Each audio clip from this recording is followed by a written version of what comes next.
Tras cruzar el Aqueronte, el ruido de los lamentos se apagó poco a poco, hasta quedar solo un eco lejano. El aire cambió, ya no era fuego ni hielo, era melancolía. Frente a mí se extendía una pradera infinita, envuelta en una penumbra gris. No había tortura, ni sangre, ni fuego, pero sí un dolor que no necesitaba gritar para sentirse. Las almas caminaban lentamente, en silencio, como si recordaran algo que jamás volverían a tener. Vi torres antiguas, murallas rodeadas por 7 portales, y dentro de ellas un resplandor suave, como si el cielo intentara llegar hasta allí pero no pudiera. Virgilio me condujo entre aquellas figuras, y reconocí sus rostros: Homero, Horacio, Ovidio, Sócrates, Platón, Aristóteles. Hombres de sabiduría, reyes del pensamiento, condenados a una tristeza eterna por no haber conocido la fe. Ellos nos recibieron con cortesía, como si aún vivieran en un salón de sabios, pero en sus miradas había un peso imposible de medir. Yo pregunté: ¿no sufren aquí?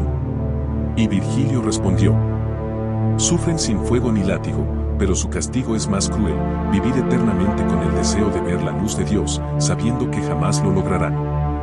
Entonces comprendí algo terrible. El infierno no siempre necesita gritar para doler, a veces basta con el silencio.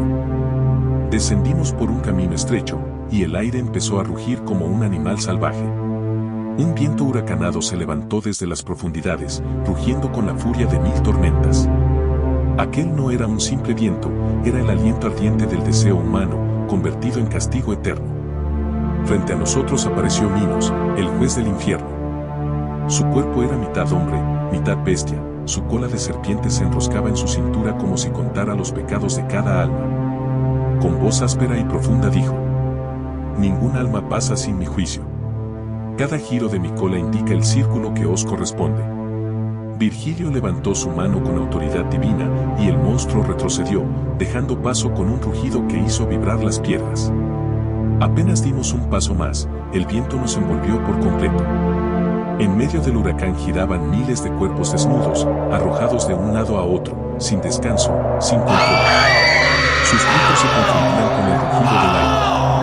Almas que en vida se dejaron llevar por el deseo carnal, que convirtieron el amor en fuego, el placer en dominio, la entrega en pecado. Virgilio habló con voz grave, casi dolida. Aquí están los que fueron esclavos del cuerpo, los que confundieron el amor con la lujuria. Sus pasiones los arrastraron sin medida, y ahora el viento los arrastra sin piedad. Así como fueron ciegos al deseo, ahora vagan ciegos en la tormenta del infierno. El aire olía a sudor, a carne y a fuego.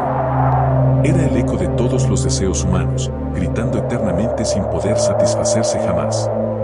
Entre las sombras, vi a 2 almas que se acercaban juntas, intentando tocarse sin lograrlo. Sus cuerpos parecían buscarse, pero el viento los separaba una y otra vez. Ella habló con voz temblorosa: soy Francesca, y junto a mí está Paolo, el hombre que amé. El amor nació en secreto, oculto, prohibido.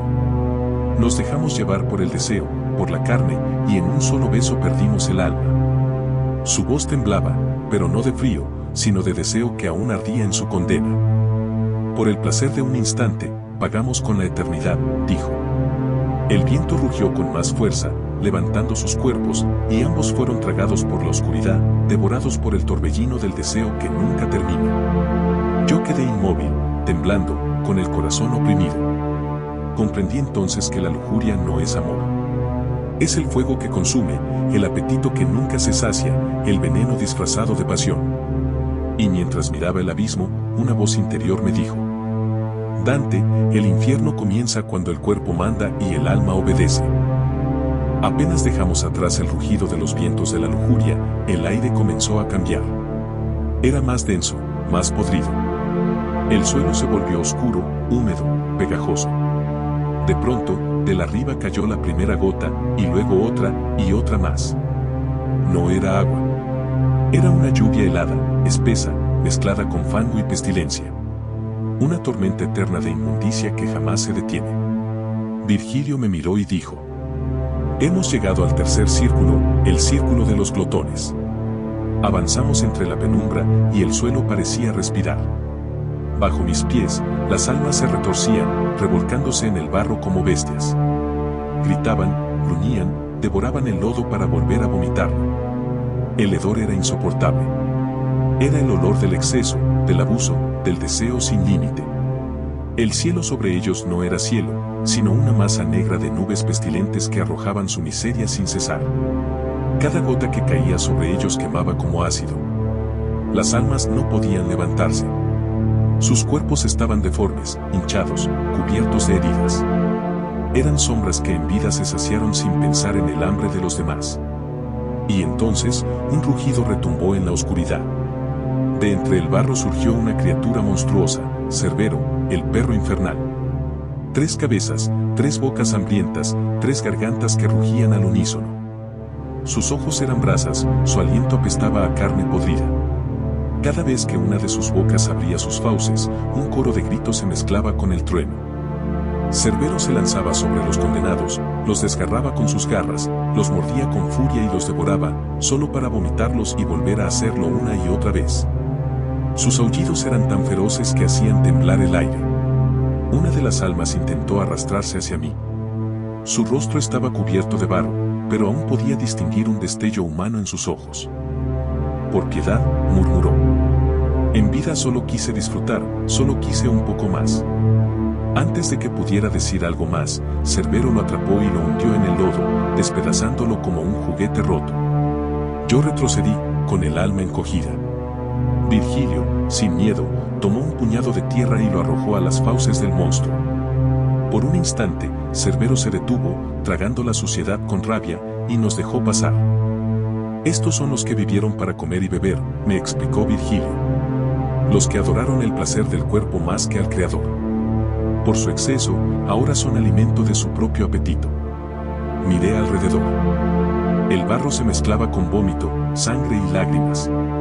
El sonido era una sinfonía de cuerpos revolcándose, masticando, llorando. Cada gota que caía era un recordatorio de lo que fueron. Y entendí que el infierno no castiga lo que el cuerpo necesita, sino lo que el alma convierte en vicio. Que el placer sin medida termina pudriéndose, igual que la carne. Mientras seguíamos avanzando, la lluvia seguía cayendo. El barro cubría mis pies, el olor me hacía vomitar.